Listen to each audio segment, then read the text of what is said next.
both in and outside Nigeria, to establish their businesses in Nigeria. You know how tedious it can be. The foreigner is trying to set up a business here, running around for registration, Bluetooth connected, tailoring the idea to the Nigerian market, getting a physical location, pricing with vendors to set it up, hiring staff, knowing how it works here in the labor market, what's obtainable and what is not. We do not earn per hour here. It's not like it's there. So it's usually very tedious. So they come to us to go through that process for them. And after we're done, some still say, oh, we want you to go ahead and manage it.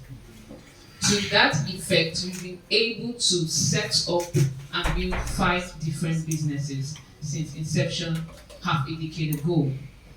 Now, those businesses include a logistics firm, pickup and delivery around Abuja. We also do executive car hire, so when you have HNIs, high net worth individuals who are coming to the city and are not coming in with their own vehicles, there are vehicles they can use to move around. We have ADOS Creations. ADOS is a media and consulting agency, social media management, pictures. They have a studio, they have a content creation hub where people who want to do podcasts and don't have the money to rent their own space can come and do it there. People who want to take pictures, people want to do whatever kind of content you want to create for the socials, YouTube and the rest can be set up to be done there. Then we have a tech hub, where one of our core reasons for being established is being carried out. So we are passionate about youths, especially Nigerian youths, and about training them. There are trainings time and again, on tech and off tech as well. But the thing is, if people are going to be working in the businesses we establish, we want them to be excellent. People are not going to be excellent if we do not train them regularly. So that's what our tech hub is for. Even though we are launching another project that's going to impact 300 Nigerian youths in the first year very soon. I'll talk about that during my training. Then we have Lycos Fund as well, set up as well for a foreign partner who needed to do agriculture in Nigeria, and again they have the know-how. So running around to get the land, setting up the place, registering the company, opening the accounts and all that, done for him by Servelead Global. We currently have fishes in the pond. It's an aquaculture farm, first of all, and then later on we'll be upscaling to vegetables and poultry as well. Now with all this, we understand the place of giving, or like we like to call it in Nigeria, giving back. And that is why we have our non-profit arm called Servelead Humanitarian Initiative. Servelead Humanitarian Initiative has been running as well for 5 years. Has impacted up to 18,000 individuals directly and indirectly cumulative. Servelead Humanitarian Initiative also does education. If you have ever heard of the program called I Volunteer, where volunteers are trained to professionalism, is organized by Servelead Humanitarian Initiative. As well as executing other projects inclusive of clean water projects. We have a borehole in almost every geopolitical zone in Nigeria. Both solar boreholes and non-solar boreholes. And under education, aside from youth, Servelead Humanitarian Initiative currently is managing a school that they built from scratch together with another foreign partner. That school saw children who did not have schools around their areas, who were learning under trees or following their parents to the farm, couldn't speak English, couldn't write. This is 2 years later, they can write, they can communicate, they can make videos when these partners are coming, and the partners are like, wow. So yeah, these are the group of companies he was trying to explain. You may ask me questions about them, but I'd like to start maybe at the end. You can keep your questions for that. So welcome to this session. Thank you. How has it been? How's Monday, Tuesday, Wednesday been? Very, very awesome. You're using generic terms. I mean, if you said anything otherwise, should I send all the organizers out of the room and ask you that question again? Yeah. How's the last 3 days been? Awesome. What have you learned? Someone? Anybody? To reinvent myself constantly. What does that mean? It means no matter what you are doing, always go back to the human optimization refinery. Always go back to develop yourself. Pick up skills, always. In line with that, what have you decided that you're going to do after this training? I actually need to go back and learn Then some what? things. I need to learn about community development, how to teach people community. How are you going to learn that? I'm not yet certain on that. So I'll figure it out. Okay, yes, go ahead. Go ahead. Okay, thank you so much. I have planned to, sorry, since I came from Monday till today, I've learned to learn, unlearn, and relearn.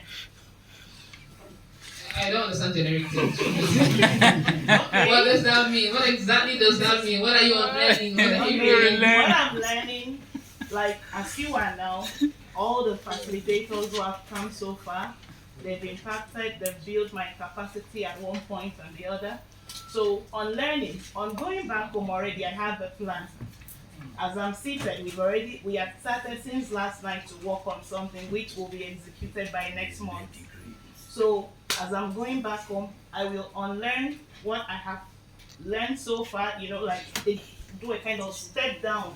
And this step down is not just going to be only for me, it's going to comprise of other clusters of disability. Okay, so I have one rule in any of my classes. You can't distract me or any other person that's talking, please. Allow her to finish. Go ahead. Okay, thank you. So I'm going to bring in other clusters of disability and also step down what I have learned so far and then to relearn. I thank God for our team, our lead, Mr. Obo nicely. He has given us so much, he has shown us much compassion and also open up a communication link whereby we can, reach out to him at any time. So based on that, I am willing at any time to go back to that refinery and, tap more to also do a continuous step down to better my community. Thank you. You're welcome. So let's narrow it down. You spoke about disability. Yeah. Is there anything concerning development? Bluetooth disconnected. Hope it's not. Okay. Is there anything concerning development in the disability space that you used to believe that because of this training you now know that it shouldn't be that way? Yeah. What is that? Like in the case of the abuse that has been going on in our community. On Monday, I have a very excellent session which has really impacted much on me, and last night I also started doing some of the work. So what exactly about the abuse do you now know that is either not right or shouldn't be so? Okay, like for some of us who were being trafficked, for some of us who were being,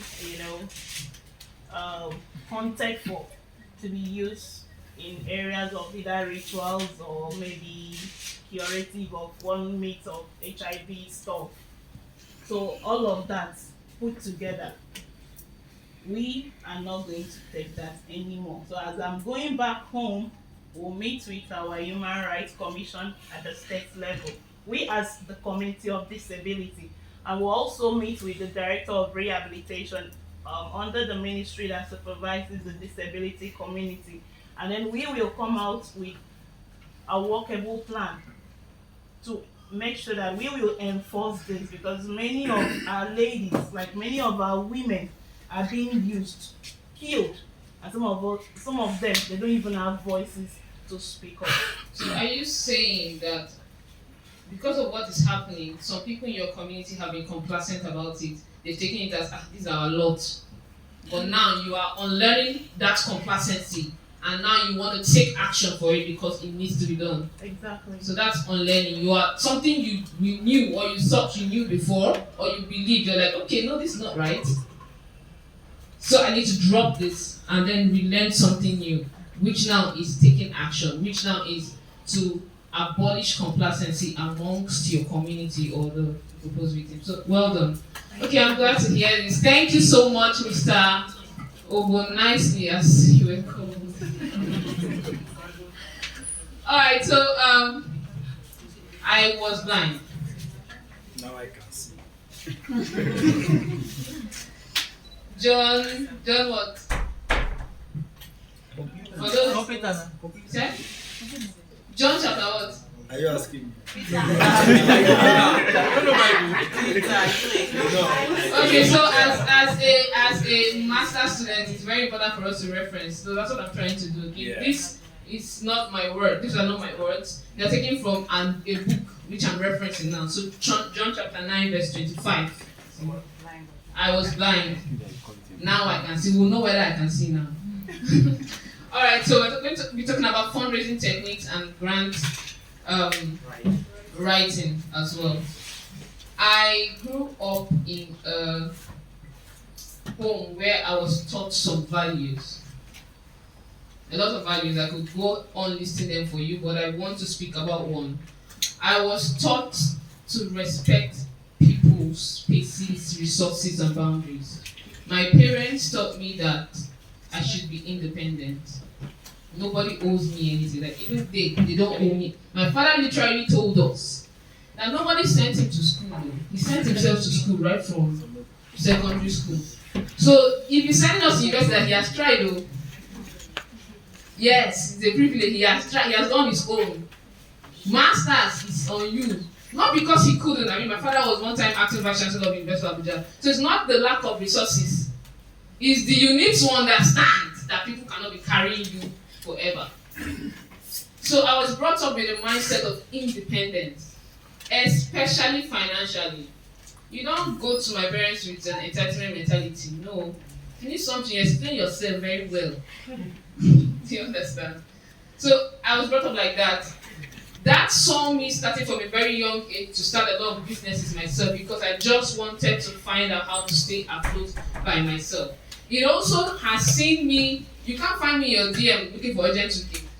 To me, it's a violation of your personal space, your resources. It's in our heads, my siblings and I, it's like this person worked hard for their money. Why are you disturbing them? If you need your own, go and work hard for it. It's a very good thing, right? It's a very good thing. But I was not prepared for the downside of that. Do I have a pointer or someone pointing for me? Someone's moving the slide. Okay, you can move the slide. So I was not prepared for the downsides of that. And that introduces me to part of our focus today.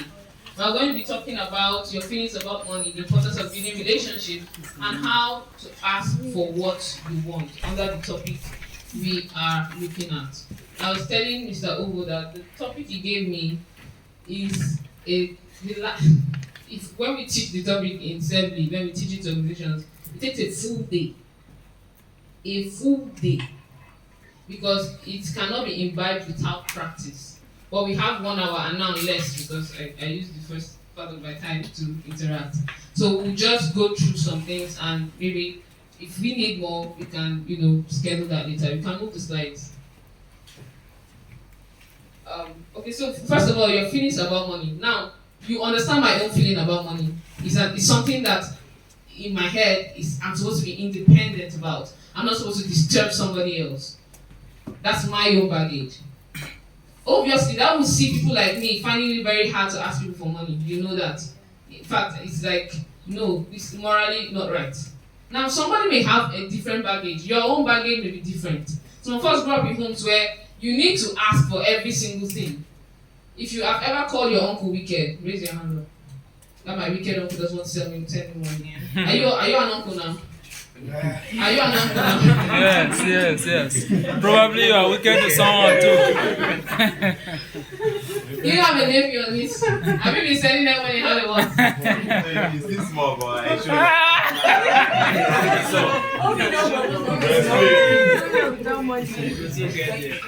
I love life. Life is a level. Like that thing you're criticizing. It will humble you.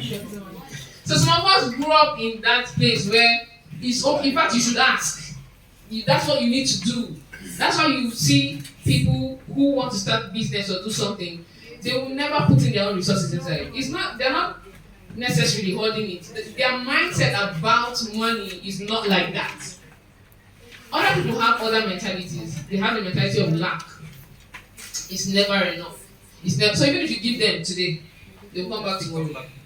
They are not bothered about showing you dividends or telling you what they use the money you gave them for. They will come back tomorrow.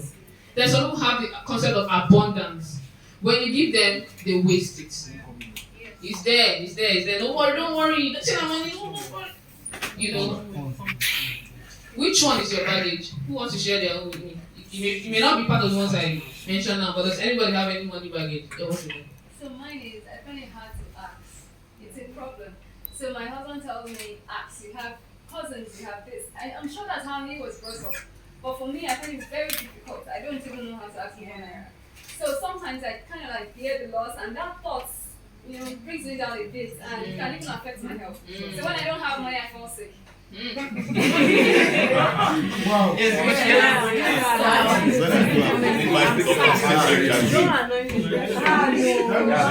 Let me throw a shade.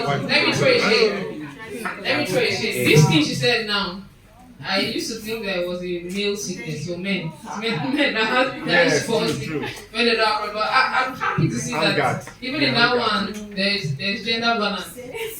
Carry for us, balance for us. Well, yeah, people do have baggage about money. Does any other person share their own? Yeah. I actually asked, and I didn't receive. So after that period, and I asked someone very close, and I didn't receive. And after that time, I just told myself, he probably doesn't love me. Yes, I asked my father for money when we were growing up, and he just had one person that he used to give out of us, the siblings. So I decided I will not ask again, especially men. I said not to ask men for money. I'm serious. So I just like her. Well, my own experience is that something made it happen. Yeah, I felt like there's no need to ask. That's hustle. If not, nothing from me. We get on to one stuff. Let's Okay, my own the challenge is whenever I ask for money, I hardly get it. But people always come to me for. So I don't know how. That's the same thing with me. If I ask, they'll say, "How are you like this? You're asking for money." So I don't see how. Yeah. So I look at myself. they call you boss. That's my experience. Chairman. Honestly, that's Okay. Any other peculiar? Yeah. It's true. Let's listen to you. It's true. I used to ask, but where the problem began was that my father was that strict accountable type, and that's where the issue is. If he gives you 1 naira, you will have to come and explain in detail, and then from my own side, I'm extravagant. So when he gives, because I'm a giver, I ended up spending the money not actually on what I demanded the money for. So explaining to him becomes an issue. Therefore, I with time begin to collaborate with Mom C. And then Mommy's love. Mommy's love. If there are any grant funders in the house, you now know who to give and who to not to give your money. Anyway, so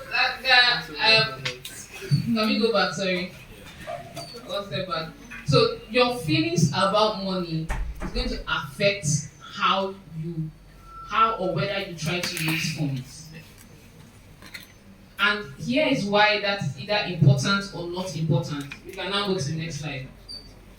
When you hear social impact, many people have relegated social impact to NGO work, community development only. I love this definition from Food Finance. It may not be all encompassing or have a standard, but it explains some things to us. Who wants to read it for us? Okay, Solomon, carry on.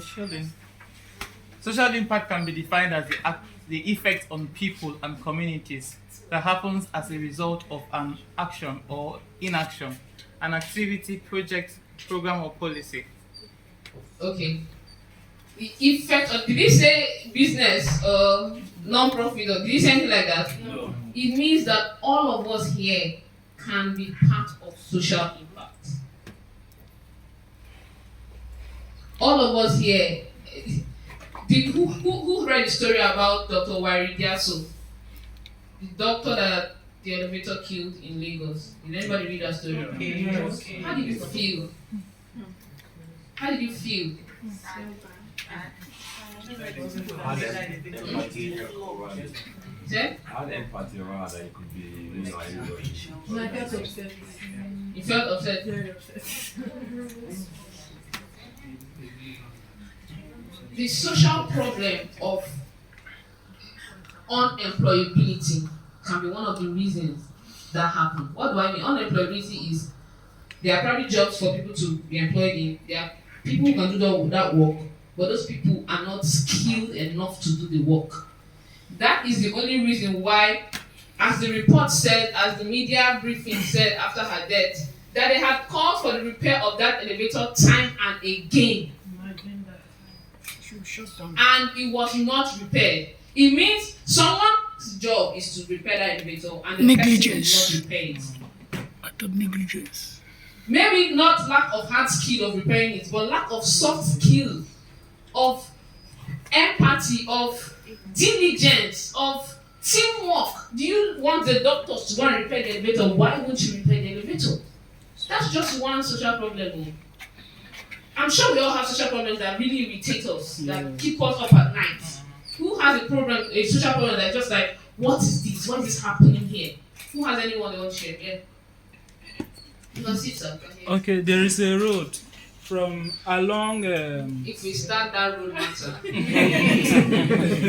If we start that road matter. But there's a road after camp, as if you are going to Buari. You are following the old road to link to JAM office. There is a pothole close to NNPC. In fact, you will delay in that place. You can delay in that place for more than 10 minutes. Ordinarily, you can pass there when you have a smooth road in less than 1 minute. But you spend like 10 minutes in that place. And whenever you are passing there, your intestines definitely will come up and go down. Bad doctor. That's such a graphic. Okay, so that problem disturbs you. Yes. Will you be happy to see that problem fixed? Very well. Do you have the money to fix that problem? I don't have the, but I have approached, I think I have approached Gabaya, that is the area council chairman of Buare area council, with our chief in the community where I stay. That is in Zuma. I stay close to Veritas University. And unfortunately, the chief is no more today. Yeah. So until we have a new chief who can help me to follow up. Okay. So he doesn't have the money to fix that problem, but he wants to see that problem solved. I'm sure we all have something like that. Yes. Problems we want to see solved. We all have something like that. Problems that we probably don't have the money to fix. Your feelings about money will determine your action or inaction about that problem. If you are busy looking at money like me, that let me not disturb people, you will not disturb people, but people like Dr. Wari will be dying. You will not disturb people, but the vet and everybody that's passing there, their intestines will be going up and down.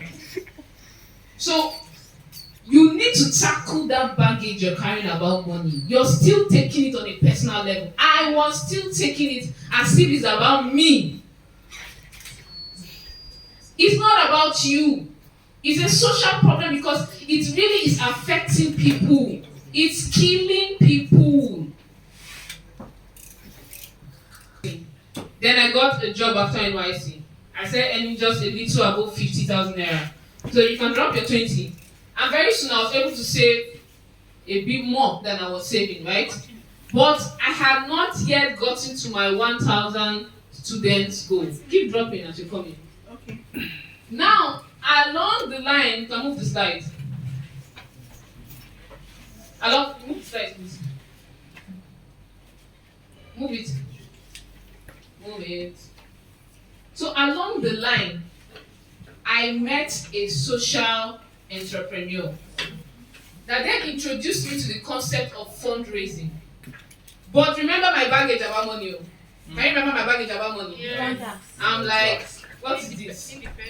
But as someone that likes learning like myself, I said like, okay, let me even understand what this person is talking about. So I was still dropping my what will I call it now? Offering. My change every month, but achieving very little results. You could literally just have 1 or 2 kids in school only. Do you understand? So when this person, this is our social entrepreneur, introduced me to that concept. The next thing I know, in the first or second attempt, because it's a party I've been on, working with him, funding came in, $20,000. This INET How much have we dropped so far?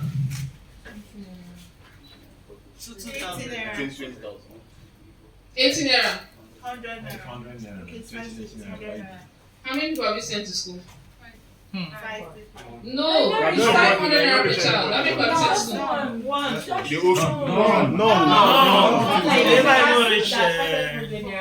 Transfer money for the child. With your 20 naira, how many people have you sent to school? No. With your $20,000, how many people have you sent to school? Give me count the money. Count it. So you know how many people you Why are sent. you in a hurry to leave? Don't catch us. Ijeoma. Yeah? 20,000 naira. How many people have you sent to school? 40. Wow. Bring the money. Guys, don't miss the point. Yeah. My baggage was slowing me down, keeping children out of school. That safety I was looking for was nowhere near. Fundraising at once. 20 children. Skyrocket the whole 40 kids are in school at once. So I need us to break down that baggage that is stopping us from moving forward with fundraising, first of all, before we go anywhere. It is not about you. You have that baggage till now because you think it's about you. You are blind like I was. You have not yet understood that this is not a shalom thing. It's not a shalom thing. It's about the lives of the people you want to impact. Whether it's the road you're fixing or the skills you're giving employees so that they don't leave elevators bad that will kill people, or the children you're sending to school. Whatever baggage you have about money, whether it's, they rejected me, you see that one, everybody's going to face it. Your first rejection, you just be like, maybe I should not do this thing again, Joe. If you remember it's not about you, you stand up and do what? Go again. Please give me money. Somebody may actually win this, but it depends on what we do. So actually cause change that makes sense. We now need to look at the importance of building relationships. All funding is relational, it's not transactional.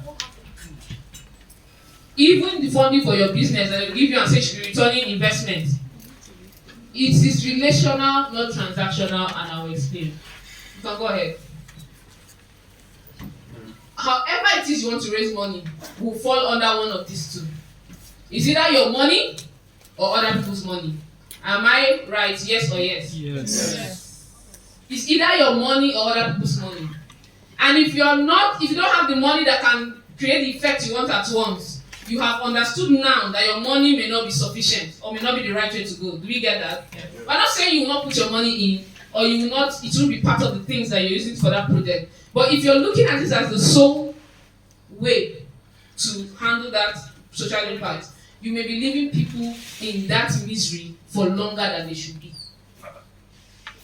So if we're going to talk about other people's money, it's other people's money, right? Yes. Is our plan to steal it from them? No. Is our plan not that they are willingly wanting to put it into what we are doing? Yes. Therefore, we must create relationships.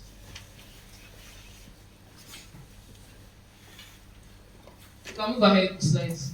Yeah, like I said, funding is relational, not transactional. Explain, go ahead.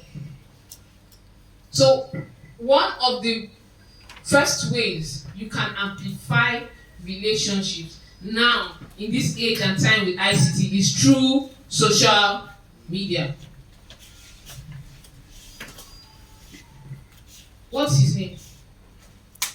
What's his name? Yes, what is his name? You're looking for a star. If you don't know his name, meaning you're not following him on social media. Please call out your social media handle so everybody can follow you. What's the social media handle? Your IG handle. Timothy David. Everybody at Timothy David. Bring out your phones at Timothy David. Which of the social media? Which one do you want to use? Yes. Any of them? Yes. Any of them is Timothy David. Okay. 3 seconds. Social entrepreneur, what's the social media handle? Tesla. You don't see the followership increase. Please tell me something to tell me. I will come and follow us one by one. If I don't say it, follow back. Relationship is how you raise funds. You're distracting my class, so it's like some of you like yourselves. No. It's me that says you should network. Don't carry my class.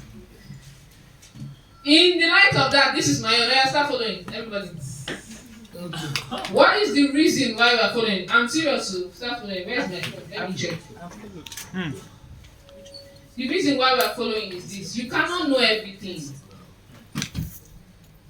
Statistics says that every human being on earth, or rather research says that every human being on earth is only 6 persons away at most from whoever they want to reach. Be it city boy, what does you guys call him? Jagaban. Even if it's him you want to reach.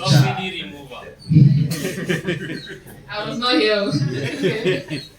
Even if he's the one you want to reach, you're only 6 persons away from him. 6 persons.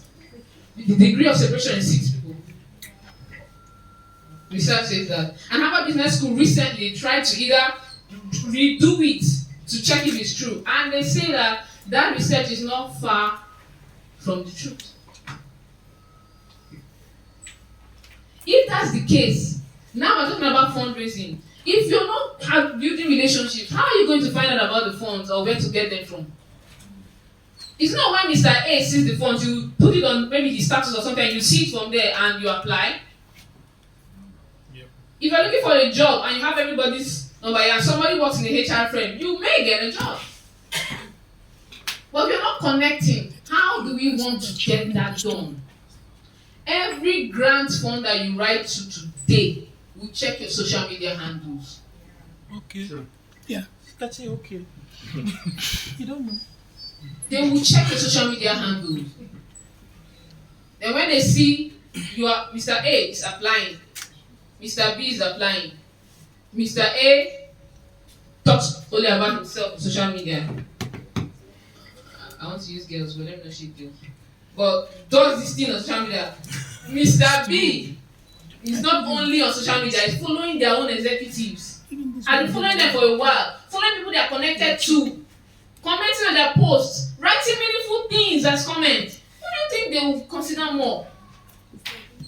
I mean, it's just simple logic. Use your social media. If you don't put yourself out or have someone that's putting you out, whether your company profile or something, how will people know about you or your work or what you have done or what you're interested in? It's those things they want to check when they go to your social media. What are you really interested in? You're saying, oh, I have this project I want to do. It's about ICT. Please give it, and then on your own social media, there's nothing like that. There's nothing that shows that you actually have that interest. You would look like you just want to collect the money and leave.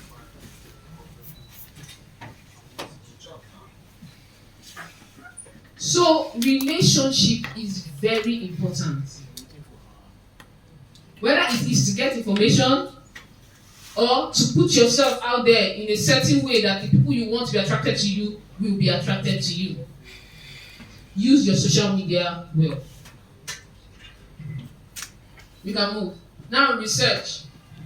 I urge you, one of the things you should do on social media is to look for, first of all, go and research, find out who are the organizations that give out funding for the kind of projects I want to do. There are organizations that fund education projects. For instance, Malala Foundation. Who knows Malala Foundation? Educational projects. There are organizations that fund only climate-related projects. Who has an example? There are organizations that fund youth empowerment projects. There are organizations that fund all of them. You need to research. You need to know. I have a friend, what she does, every year she has funding. How does she do it? The year before, she researches the organization she wants to get funding from for the next year. Not that year she wants funding, no. The year before, she will go and research, okay, I want funding from these 2 organizations next year. You know what she'll do? She'll first of all follow the people connected to them. Because if you are following the people connected to them, when you post, they too can see it. She'll first of all follow them. When she follows them, then she will start posting in. First of all, she's already doing good work. And she has built excellence in what she does. So she's going to be posting in that line of what they're interested in. When she follows them, she will study their pages. What are they interested in? What's their kind of language? Some organizations, if you are talking with them and you listen to you, the moment you mention funding, when they not call you to the table, they kill you. So she studies them. What's their language? Do they like soft language? They don't like it to be, are they like activists in nature? How do they communicate? What's that thing they want to hear? So when she knows that an organization wants to hear maybe about impact on youth, and she's already in the line of what will I use now? She's already in the line of education. She's not going to come there talking about education for kids when she knows they're about youth. Do you understand? She's going to be posting about youth education. She's not saying I've done this, I've done that. No.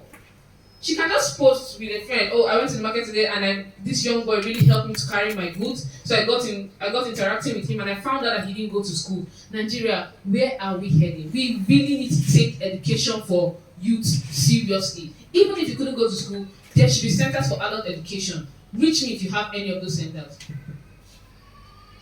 This is the year before. It's not that year. Everywhere she goes, she intentionally looks for something in that line and posts about it. Even if she's posting her picture. Do you understand? Young Nigerian youth, privileged to get education, but passionate about providing the same for other youths.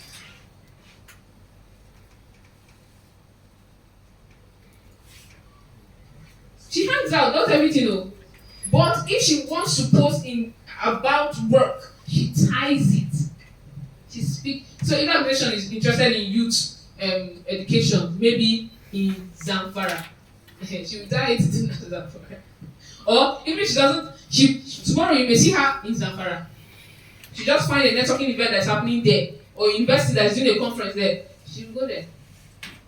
Before you know, she has created a project around youth empowerment. It could be, it's not something big.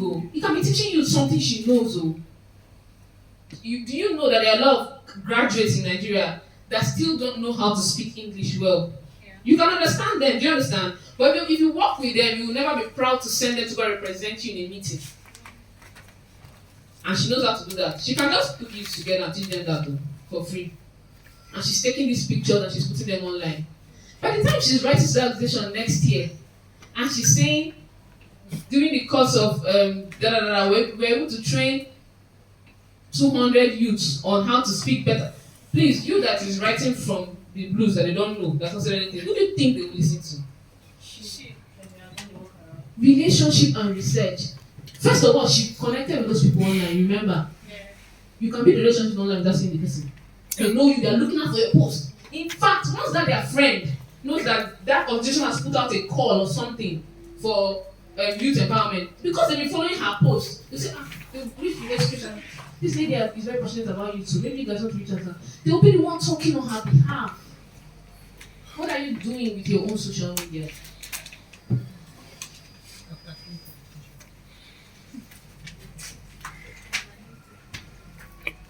When she now goes to, she looks for events where these people are attending. So, I mean the funders, maybe any of the executives or so is attending an event. And she will go there. She doesn't need to buy a new shoe, new bag, but she will look presentable. It's within her city. You are in Abuja already. If you go to Eventbrite, you will see the list. If you're following these people, you will see events. Before she goes there, she researches the topic. She knows that, oh, this person is going there. Even if she doesn't have a question or a comment, she'll keep a comment. In that comment, she'll say something that will interest you. I'll give you an example. Who knows Vusi Tembakwayo here? Vusi Tembakwayo. You don't know Vusi? Okay. I know. The South African guy. You will know that I just called his name. Yeah, he's South African. That does what? Who is he? He's a public speaker and business leader, international. So, like you said, he's a public speaker, but he's also a business. Yeah. Business growth what? Business. He has also built a career in venture capitalism, so providing funds for youths that have projects that make sense. Now, Vusi is a force. Yeah. Vusi is a force worldwide. Very eloquent. Imagine Vusi, for instance. Now, anybody that studies Vusi will know something about him. He loves fast cars. He loves fast cars. Call them the Mustangs, all those cars that have big bars. What's the correct pronunciation of it? Bars, right? He likes those kind of cars. So imagine if someone, after building their profile, following him all this way, goes to a conference where he is speaking and wants to make a comment. Do you understand? And he says, so in my opinion, after listening to everybody, I think that comparison sounds like comparison between a Mustang and a Ferrari. They can't really go. Do you know you've got his attention? You have finished it. Just leave it like that. Even if he was pressing his phone. Yes. When to go Ferrari. He would look at you, he will notice you. If you've not done research, will you know that he likes cars? No. Will you have prepared earlier and know how to phrase something? Research. Why I'm saying this to you is that all fundraising is not about writing grant. Yeah. No. Our organization in the last 5 years, 99% of our funds raised, we did not write any grant. In fact, now we told the people, it's we that informed them that they want to invest. So they said, wait to it.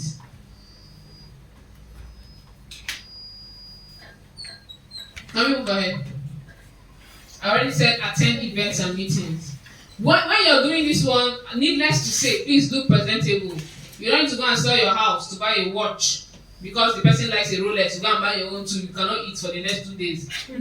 Not like that, but look presentable. There are other ways.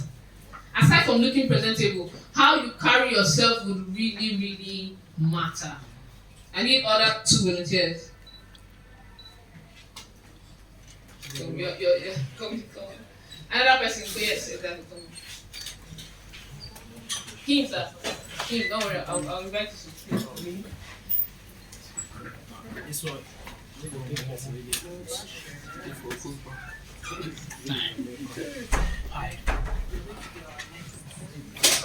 You want to go? Sorry, my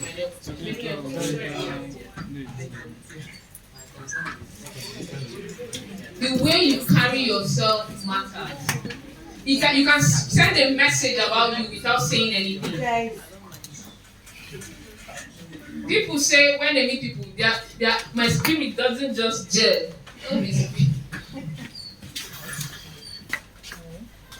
There's something called an aura, but you can influence and change your aura if you like. Yeah. So you're walking into this meeting room with a lot of people, and you're coming to take your seats here. Can you go out and come in next week? You're coming, you know somebody wants to notice you today. Go out and come in next week. You, both of you. If they fall down with you that they've been with for the past 2 days, they won't make it to the meeting with the person they want to meet. Come in. I don't die. Be serious. I'm going to send that back by myself. I want somebody to notice you. I'll send you. Okay, you saw both of them, right? Yes. What was your impression about her? Casual. Playful. Casual. He was shy. And casual. He walked shy. He walked shyly. But a bit professional. A bit professional. What did you notice that making you say that? The crowd. He joins up. Yeah. It wasn't actually like She was casual, he was a bit professional. He's a gentleman. Open the door for the girls. Now that one they don't notice. Not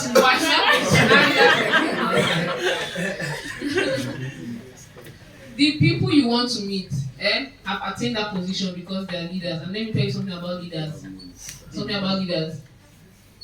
Every leader that went through the ladders of leadership knows a bit of human psychology. Yeah. Except you stumbled into it. Oh. If a leader sees you, in my organization, if I see myself, I know what's up. One of myself a few days ago was stressed. So I was putting more work on his table. When he replied that please, he was trying to say he can't do the work and all that. He knows me. When on a normal day, send me that kind of reply, you will do that one and more. But because I had already read his psychology, you know what I just did? I just sent a hug emoji. That alone will at least make him breathe a little. That work, he still did it though. As I'm speaking here, he's still that meeting, presenting for that funding. He still did it. But at that moment, that any other reaction would have not been the best way to get what I wanted. Yes. Every leader that has gone through the process of leadership knows a bit of human psychology. So while you were seeing playful, I was seeing unsure. Yes. While you were seeing, I don't know what she said versus what he said in him, I was seeing, oh my, I don't fuck up here. Let me complete it. So it is premeditated, forced confidence. It's not bad, it's a good start, yeah? You will not get it. You see, the reason why many things when they teach you, they say start now, is so that you can make the mistakes early. It's not when you start, you get that thing, no. If you don't make the mistakes now, when you're supposed to stand out, you will still be at level 0. So you're going to go out and walk in again, right? But this time, what do you decide within yourself? What do you want to communicate to us? Even now, she's still putting her hand on the back. I like this group. They are telling you what to do. If I bring them here, they will do something. That is something. Let's go out and copy.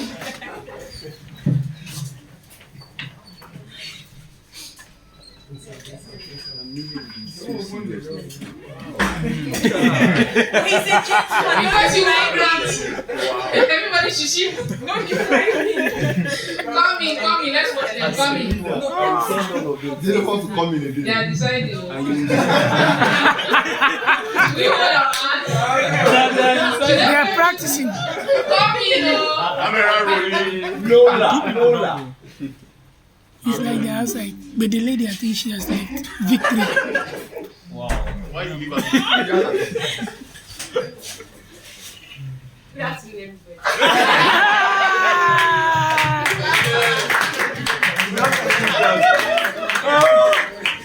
Okay, what did you notice now? More confident. Rejuvenation. She's learning. So let me give us a few tips. One of the best ways to communicate that you're confident is to learn how to walk in a straight line without looking at the floor. You can practice on your own. Just find a straight line at home. It can be your child. Just try. When you stop, find out, am I still on the line? Keep walking like that. Have you seen models walk? If a model walks, whether they're on the modeling runway, you will know that this person has been taught something. It's practice. Practice makes practice makes perfection. Practice makes improvement. You will not be perfect. You will improve. Practice makes improvement. The lady on hijab. Practice makes Perfect.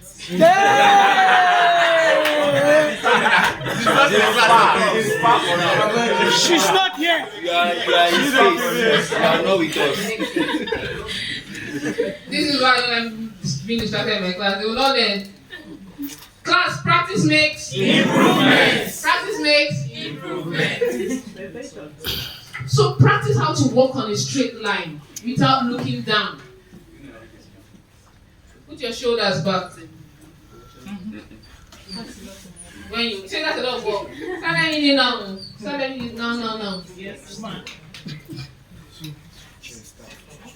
When you sit upright. I know someone in GIZ that got her job just because of the way she was sitting that day. She was not better than any of the other candidates. Just because she had model training, they didn't know. Just because of the way she was sitting upright. She looked very regal. Every organization wants someone that is like that to represent them. Every funder wants to be able to trust you. Wants to know that you are not even shaking your own self. Practice how to walk on a straight line. Don't do what you said though. Don't throw away your empathy. Don't frown because you not open door for anybody. The one that said this one not gonna take care of you. Once the business has a challenge, they will off their phone. They say, I think so much understand now. You still have to have some empathy. If you look at people and you connect with them, give a smile. Not that you start laughing like that. No. Your work is someone's connect with you.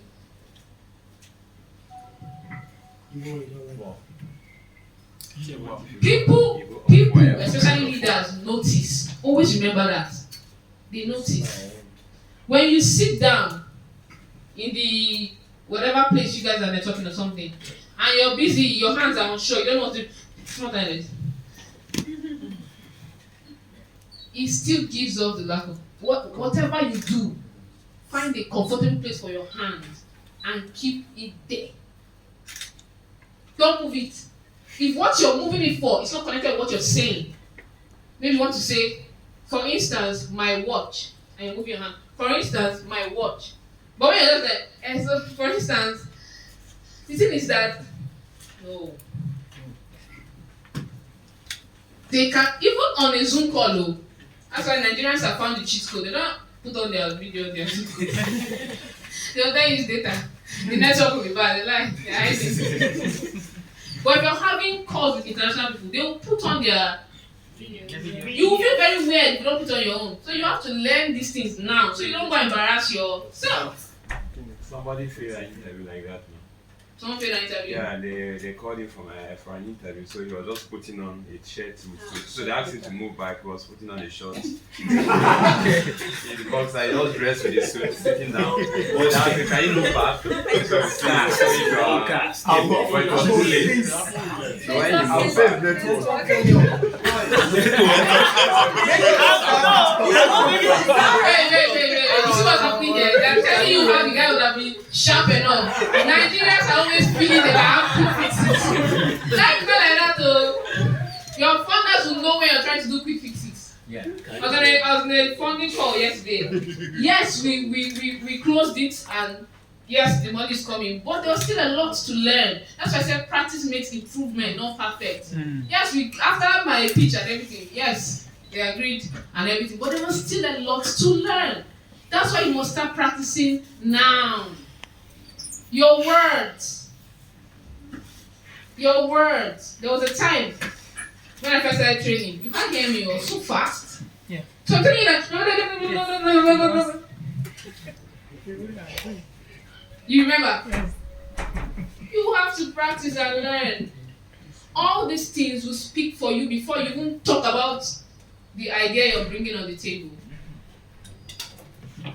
You can sit down. Did you get the point? Yes. Okay, you can sit down. Walk towards that thing. That's another thing.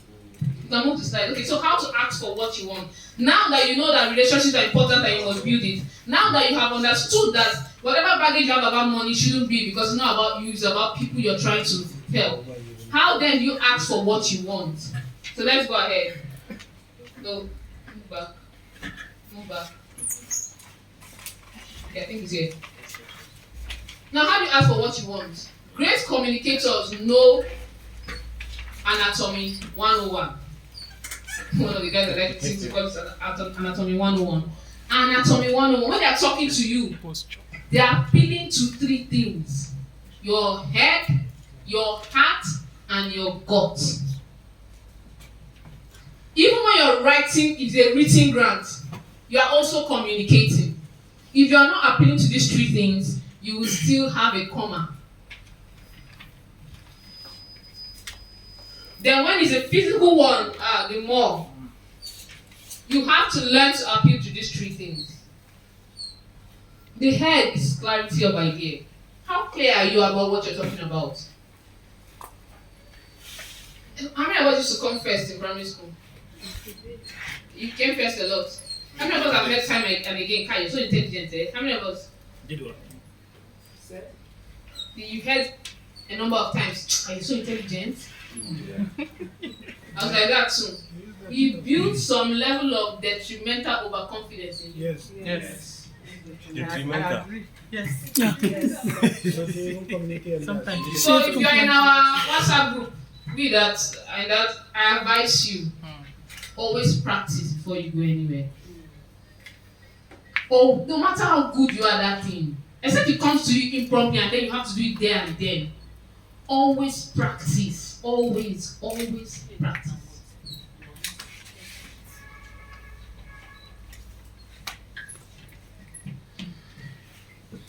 Clarity of idea.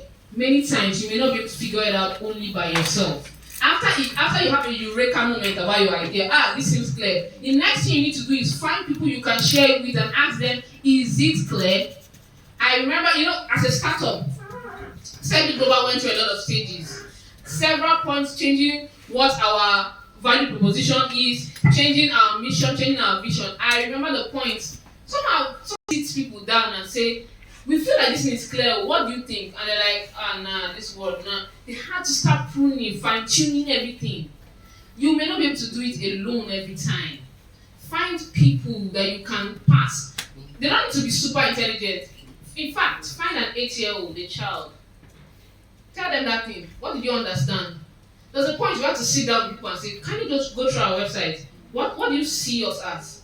The feedback was very different from what we thought the website was passing. You need to be clear. If you're not clear, you confuse the funder. And once they are confused, who wants to be part of something they're confused about? No one. People like to think that they make decisions logically. That's why you must appeal to this. Part of clarity includes data.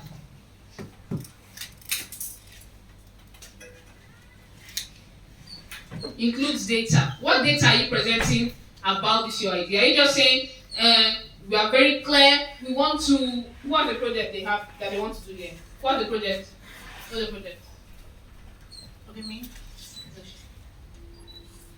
Okay, it's a public sector reform initiative that's targeted to the healthcare industry. And okay. Recently, I was at a primary healthcare unit in my area, and then, as usual, the treatment from the PHC was nothing to write home about. I actually asked if I could see a medical personnel, which I understood was not in the facility. So I wanted some consultation before referral for test. But I ended up getting 5 minutes later, I still don't understand what's talking about. This is what I'm talking about. So the idea is an initiative that wants to reform the public health sector, targeting healthcare providers. So they include more of empathy, capacity building. Define reform. A reform is a process of wanting to fine-tune or better. So what is your own specific route on this your project of bettering? The specific route which we want to take to implement this initiative will be firstly through capacity building initiatives. Now what are this is how we're going since now what are they talk? Capacity building. And this is how we got to find out. Confuse them. Sometimes they didn't pick me. How we don't speak to you? Now what are they talking? You have to be logical. Are you trying to organize capacity building for 50 health workers in Maiduguri on XYZ? Not the one to reform the public health sector. Yeah. Not public health sector. Do you know the amount of reform? It's only you want to reform your public health sector. Clarity. You need clarity in your idea. After you think it's clear, tell someone else. Okay. That's what they call elevator pitching. It has to be clear. I wish I had all the time, but we don't. If not, we have gone through others so we can fine tune it. So if your own is like ours, please go and get what exactly do you want to do? Mass and SARS. What's the data? How many people is this going to impact or affect? Why that data size? Is the problem as big or as small as your data? Some people say, oh, out of school children, we want to help all the out of school children in Abuja to get into Wow. UNICEF. You? And UNESCO. We get up to say UNICEF. UNICEF. All the work. Then you watch this. They often read for that. They'll just shift your proposal. So data, I've already talked about confidence. Then compliance as well. When you're speaking or writing that document, answering the questions they ask you, because grants come in different formats now. We see some organizations have their specific questions they want you to answer. We see others want you to write by yourself. Some even want you to just submit slides. There was one recently that just wants us to submit the architectural design of our school, and then they check our compliance. Simple. So you have to be ready with all these things. It will affect your credibility if you have compliance issues. That's why I say start now. Start now. By the time you apply for the grant and you get to the place where they say submit your TCC, your tax clearance certificate, and you don't have it, it will pain you. You will now go and get it for the next one. Okay, then this problem in Abuja by training 50 in Maraba on this. I understand. Numbers, don't play with numbers. Nigerian youths are so used to speak. Have you heard this thing? They say you go and eat somewhere and say, how was the chicken? Say the chicken was chickening. You don't go to school. What chicken was chickening? You the one meaning. Are you losing your vocabulary? Social media has influenced. Let me tell you, it's seeping into how we communicate even corporate wise. Yeah. You need to watch it. We're not communicating with data anymore. We're not communicating with numbers. You will never be taken seriously. That's why even if you think that the Chinese government is harsh for streamlining what their kids can watch on TikTok, they know what they're doing. Tomorrow when you stand with them, you'll be giving theory from head to toe. The guy will just come in 2 seconds and break down some numbers and you'll be kicked out. Numbers, data. If it's missing, forget it. I can tell you for free. If you submit any grant now, no number, no data. Just look for the next one. Just move on. Then we have the heart. After you finish appealing to them here, this is the next place. If they don't fall in love with your idea, it's very, very difficult to choose you. Either you or your idea. Because people don't fund projects, they fund the person. They don't fall in love with you. It's very unlikely you get that thing. So how do you get them to fall in love with you? Does anybody have any examples? You need to build a relationship. Sir? You need to build a relationship. First point. If me that's your funder, I'm coming, and my friend that you are in connection with has already told me about your name. These people are doing rubbish. She's always posting about this. Maybe I come and say, my name is Ijeoma for Servelead Global. You might not show it, but I know this person that there's already that connection. Yeah. That's one way. And there are some persons that want to check if that what they said about you is true. So when they come in, they try to find that particular. Maybe they want to see that wrongness. So they just to be sure. Just to be sure, yeah. So they just try to trick you out to see your reaction. So you should be careful with everything. I'm tempted to, because I don't understand this. She said they just, I don't get it. Let's go to the Nigeria use communicate clearly. We're in a corporate space, communicate clearly. Anyway, place, you get her point. Basically, I believe you get her point. Yes. Do you? Yes. Maybe I'm old. I do. She said you get your point. But we are talking about them falling in love with you. Another way to make them fall in love with you is what? Who knows? I tell a story that resonates. Storytelling. That resonates with the nature of what those funders are looking for in your application. No matter where you are pitching. Especially a personal story. When I told the story of my journey, it was if I come here and I just come and said, like, many of you have money baggages and that's why you can never raise funds. You all of you be like, I don't understand. From where to where? Like, who is this? Who gave her the right? But I was able to tell you my own story, where I came from. And that's why many people were open to say, oh, me too, I have that problem, or this is my problem, that's my problem. Storytelling. If you don't know it, go and learn it. It's as simple as drama in Hollywood. They will teach you that every film, every story has a beginning, a conflict, and conflict resolution. That is how your own story should be. That's the beginning. If you want to go into nitty-gritty and all, it's fine. You can reach out to Servelead Global and we can organize that for all of you if you need that. But storytelling will compel people to listen to you, to believe you.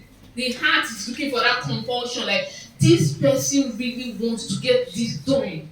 Your funder should be like, oh, God, this is not part of things we fund, but the way you said it, I will give you $50,000 to. Let me be like that. Sorry, if you want to tell your story, make sure you look at the angle that you didn't like. You talk about the angle you didn't like, then the angle you want to check. This my instinct that. You can relate instincts to gut feeling. So how can you appeal to them gut feeling wise? First is what I said before. Don't exaggerate. Don't come and say you want to do public health reform.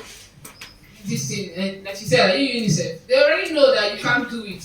Because no matter your enthusiasm, these guys are experienced. Whoever is giving you funding, whether it's the written funds or relationship funds, they are experienced. They're more experienced than you. So if you use hyperbole, you know hyperbole? Exaggeration. Gross exaggeration for the sake of emphasis. It's not inside grant though.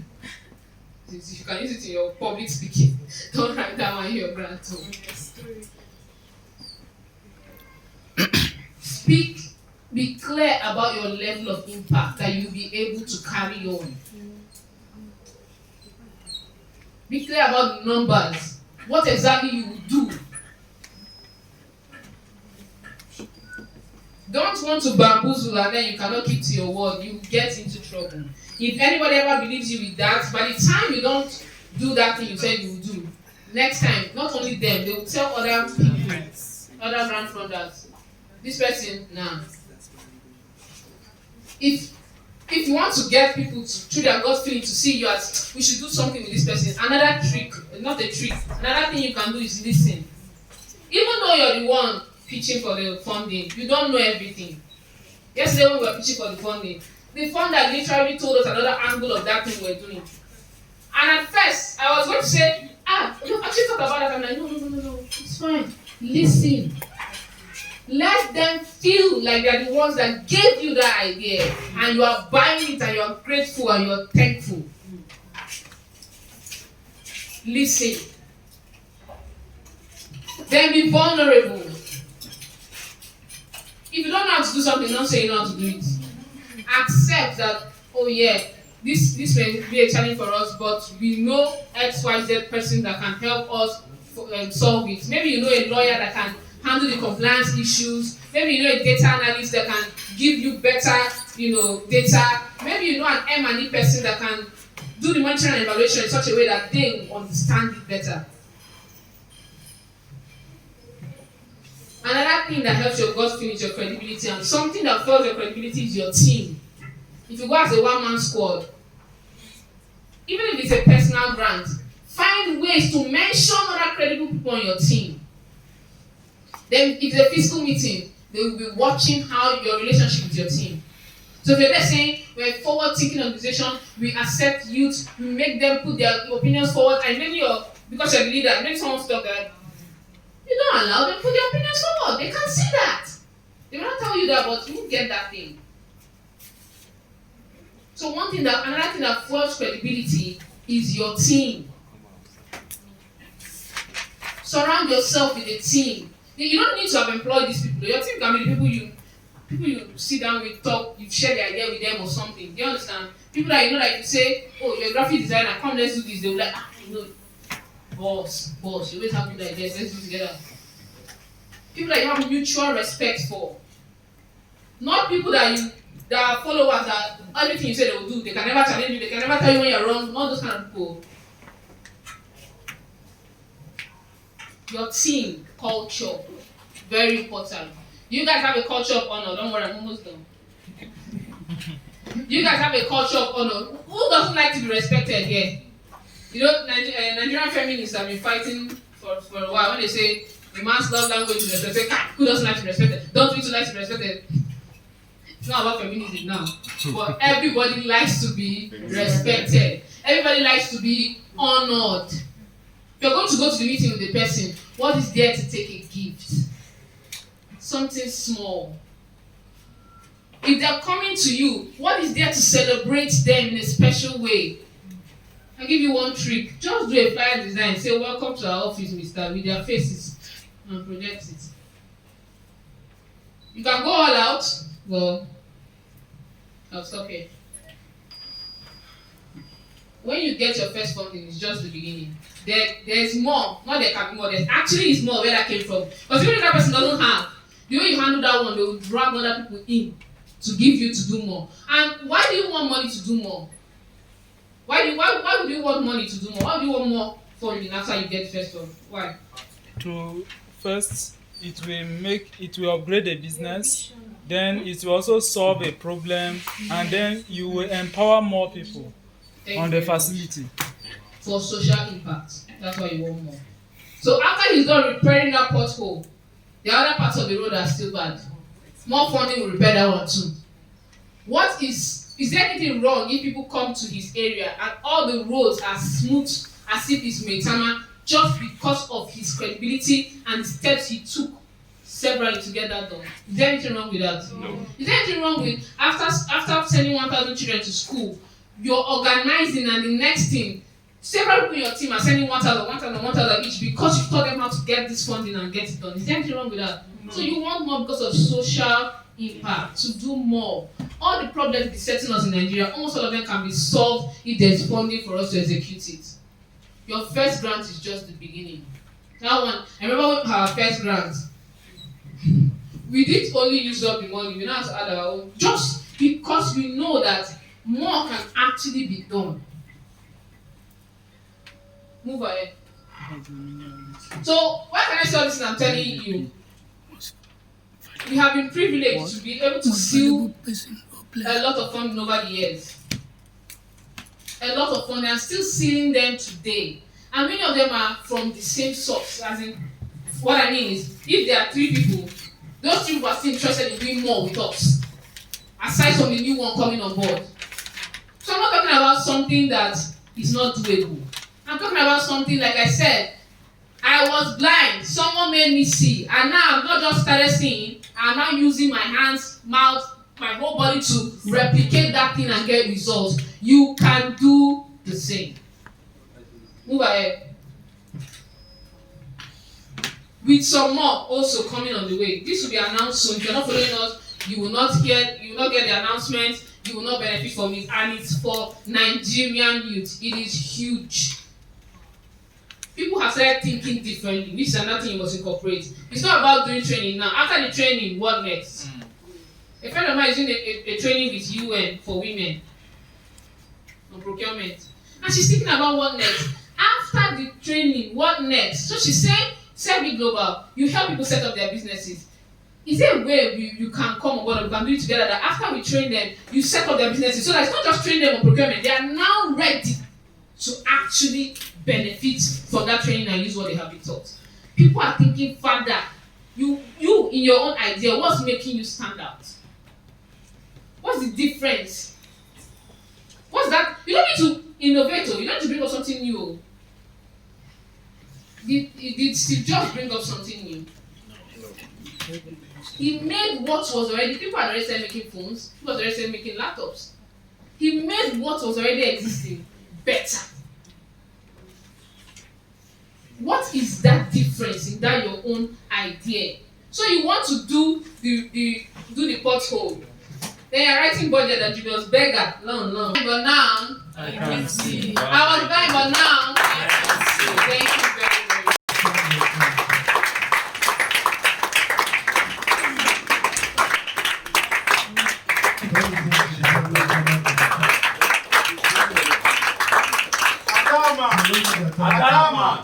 Atama, Labako, Safarina.